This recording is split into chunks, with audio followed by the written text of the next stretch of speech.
Hi, I'm Chad with Move for a Guitar. This lesson is from our series Music Theory for Guitar. In this lesson, I'm going to talk about major scale chord progressions that use secondary dominants.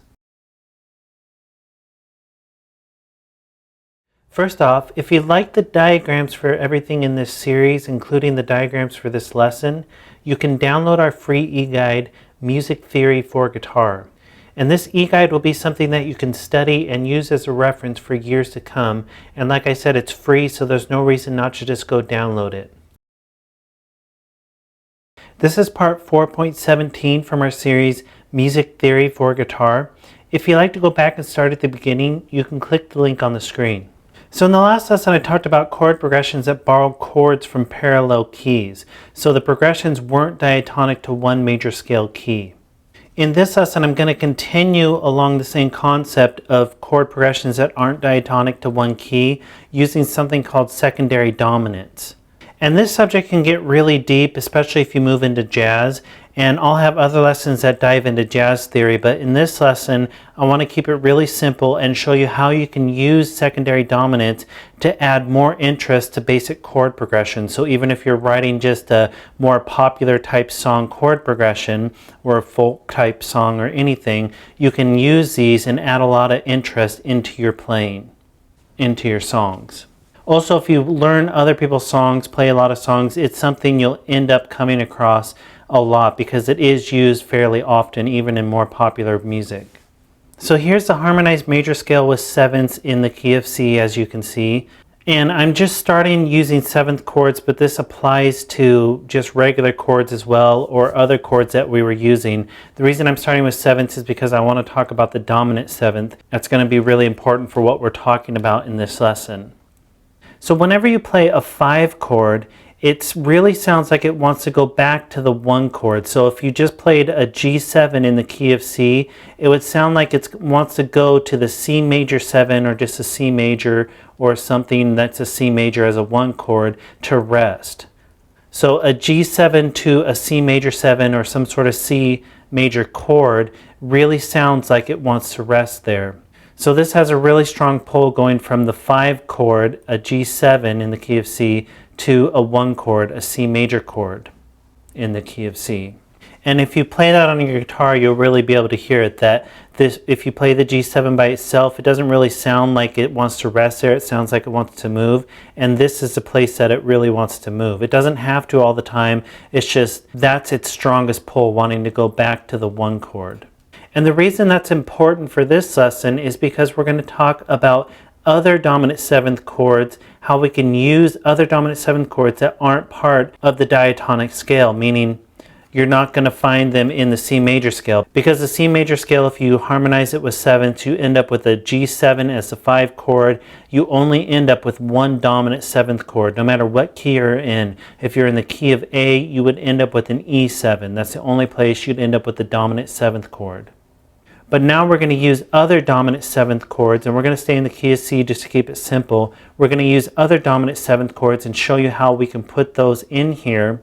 And it's not going to be diatonic to the C major scale anymore, but you can do it in a way that sounds really good. But basically you're stepping out of the key for a second and coming back in. And we're going to do that with secondary dominants. And if we took the key of C right here, a harmonized major scale in the key of C, these would be the secondary dominants that would work with the key of C. And it's a really simple concept. As you know, the 5 chord, like I said, has a strong pull back to the 1 chord. What we want to do instead of only having one dominant 7th chord is be able to put dominant 7th chords in front of any of the chords in the key of C, which we're in right now. And so that would mean before D minor 7, we could have an A7. Before E minor 7, we could have a B7. Before F major 7, we could have a C7. Before G7, we could have a D7. Before A minor 7, we could have an E7. Or these don't have to be the 7th chords. This could just be a regular D minor chord, and you'd still have an A7 before it. And the reason this works is because each of these secondary dominants down here are the 5 of the chord they're preceding. For example, A is the 5th of D, so this A7 is the 5 of the D minor 7. B is the fifth of E, so this B7 is the 5 of this 3 chord, the E minor 7. And so on, each one. C is the fifth of F, D is the fifth of G, E is the fifth of A. And so it's working just like a regular 5 chord in the diatonic scale where it wants to pull back to the 1 chord. We've just created that in other places. So now we have, if we took an A7, that has a strong pull to a D chord. And in the key of C, the D chord is a minor chord, so we would have an A7 going to a D chord, which would be a D minor. And the way this would be written, the A is the 5 of 2, so you would write 5 in Roman numerals slash 2, representing the 2 chord. B7 is the 5 of the 3 chord, so you'd write 5 slash 3, and so on, 5 slash 4, 5 slash 5, 5 slash 6. So if we were going to put these into chord progressions, if we just took a regular 1-4-5 in the key of C, you know that's a C major chord, an F major chord, a G major chord, or we could have C major 7, F major G7. If I wanted to create a stronger pull going to this F chord, instead of just going from C major 7 to F, I could use the 5 of this F chord. So instead of C major 7, F, G7, I could go C major 7, then C7, then F, then G7. So we've thrown this C7 in, which is a secondary dominant of this F chord, because C is the 5 of F, so this is a 5 of 4. So this C7 creates a stronger pull going to this F major chord. Instead of just going from C major 7 to F, we've created like a bigger ramp to really go into this F chord. And you're going to have to try this out on your guitar to really listen to it and see how that creates a more interesting sound or a stronger pull to the F. Instead of just playing a basic 1-4-5, throw that secondary dominant in and it can have a really cool sound. Or I could also throw the 5 of the G7 in here as well. So then I would end up with C major 7, C7, F major, D7, G7. Because D is the 5 of G, so this is the 5 of 5 in the key of C. So now we've created a stronger pull to the F with the C7 and then a stronger pull to the G with the D7.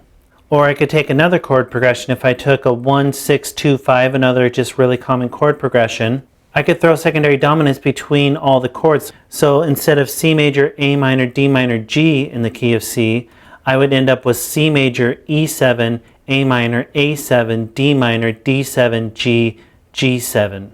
So that's throwing an E7 before the A minor because E is the 5 of A minor, so that would be a 5 of 6 in the key of C. And then before the D minor, I threw an A7 because A is the 5 of D, so that's a 5 of 2 in the key of C. Then a D before the a D7 before the G because D is the 5 of G, so that's a 5 of 5. And then I just went to a G7, which is diatonic to the C major scale, to create a stronger pull back to the 1. And this isn't necessarily something you would do to a regular chord progression. I'm just showing the possibilities of what you could do.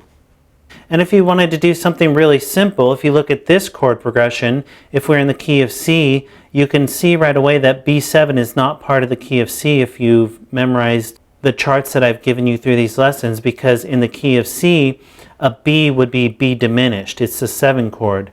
But what this B7 is the 5 of this E minor 7 chord. So instead of just going from C major, the 1 chord, to E minor 7, the 3 chord, we've thrown the 5 of 3 in between. So now we have a 1, 5 of 3, 3. So now we've created this really strong pull to this E minor 7 by throwing its 5 chord in between. And try that on guitar and you'll see that it's a pretty recognizable sound. Stuff like that's done all the time, even in popular music. And you wouldn't have to end on the E minor 7 chord or go back to the C from there. There's other chords you could play. I'm just showing you something really simple that you could do. Or here's something really common in jazz, but it's not just jazz that you'll find this. This is called a 1-6-2-5. C is the 1, A is the 6 of C, D is the 2, G is the 5. But you should know that A7 is not in the key of C. It's an A minor or an A minor 7.